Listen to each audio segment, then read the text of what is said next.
জুমা, জুমা, হ্যাঁ একটুখানি জল দিয়ে যাও না গো। আসছি, দাঁড়াও।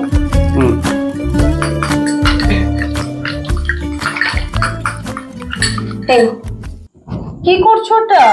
একটুখানি ডাই গুলছিলাম, একটু চুলটা কালার করব। চুল কালার করবে? কেন চুল কালার করবে? চুল কালার করবো কেন, দেখি তো চারিদিকে তোমার সঙ্গে যখন বেরোই সবাই বলবে ওই দেখো ঝুমার বরের চুলগুলো সাদা হয়ে গেছে, ঝুমার বর বুড়ো বুড়ো লাগছে। ওই জন্যই একটু চুলটা কালার করো, একটু ভাল লাগবে দেখতে, তোমারও ভাল লাগবে আমাকে। কেন? আমি তো তোমাকে বলিনি চুল কালার করতে, আর আমার তো কোনো প্রবলেম নেই। প্রবলেম নেই, তবু আমি এই কারণে করবো যাতে তোমার একটু বেশি ভালো লাগে আমাকে। তুমি কি ভাবছো আমার ভালোবাসা পরিবর্তনশীল?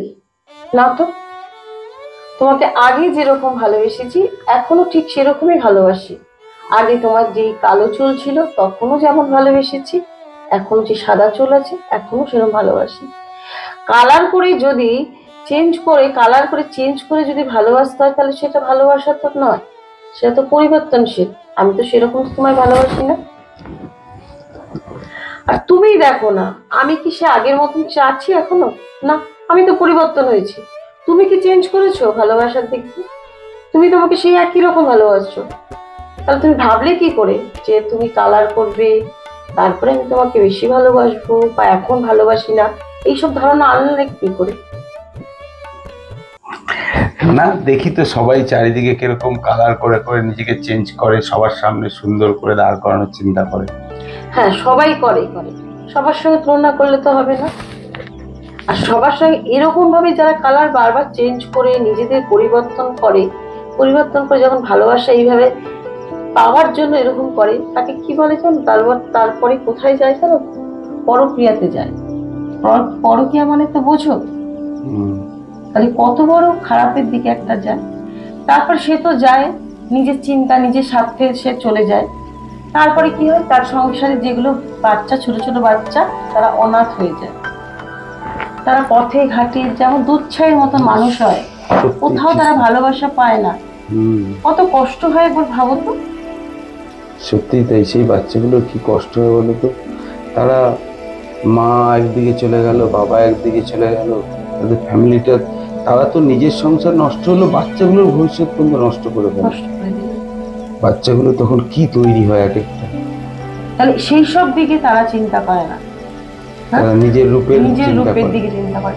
সবচেয়ে বড় কথা, এরা নিজেরা বোঝে না কেন যে আমার কাছে চলে এলো। ওই ছোট ছোট বাচ্চাদের ছেড়ে যদি আমার কাছে চলে আসতে পারে, তা দুদিন পরে তো আমাকেও তো ছেড়ে চলে যেতে পারে। এই জিনিসটা কেন ভাবে না? একদম তাই, নিজের স্বার্থে এরকম ভাবে চলে যায়। তাদের মধ্যে তো আমি পড়ি না গো। তাই তুমি ভাবলে কি করে? যার প্রকৃত ভালোবাসা হয় না, তাদের এই রূপ চেঞ্জ করতে হয় না গো। তাদের ভালোবাসাই থাকে। তোমাকে আগে যেরকম আমি ভালোবেসেছি সেরকম এখনো ভালোবাসি। তোমার ভুঁড়ি হয়ে যাক, বা তোমার পাকা চুল হোক, সাদা চুল হোক, সবুজ চুল হোক, বা তুমি ন্যাড়াও হয়ে যাও না কেন, আমি আগে যেরকম ভালোবাসতাম এখন সেরকমই ভালোবাসবো। বুঝতে পেরেছো? তাহলে আমাকে কোনো কিচ্ছু তোমার কালার করতে হবে না। সত্যি বুঝতে পেরেছো? সত্যি এরকম পরিবর্তনশীল যাদেরকে ভালোবাসা আমি দেখেছি না, খুব খারাপ লেগেছে। তারা শেষে কি হয় জানো? তাদের লাইফটা, তারা হচ্ছে এ ঘাটকা থাকে না ও ঘাটকা থাকে, মানে এ কুলো না ও কুলো না। তাদেরও ভবিষ্যৎ কিন্তু শেষের দিকে দুচ্ছায়ের মতো নয়, কোনো দিকে থাকে না। না গো, তুমি যেমন আমার যা দেখে ভালোবাসো, আমিও তোমাকে সেই দেখেই ভালোবাসি। আমাদের এরকমই থাকবে ভালোবাসা। তুমি এই কালারের এইসব চক্করে একদম যাবে না। যেমন আছো সেরকমই তুমি ঠিক আছো। সবসময় ভাববে সবার সঙ্গে তোরা কি থাক। তাহলে এভাবেই আমাদের আজীবন ভালোবাসা থাকবে।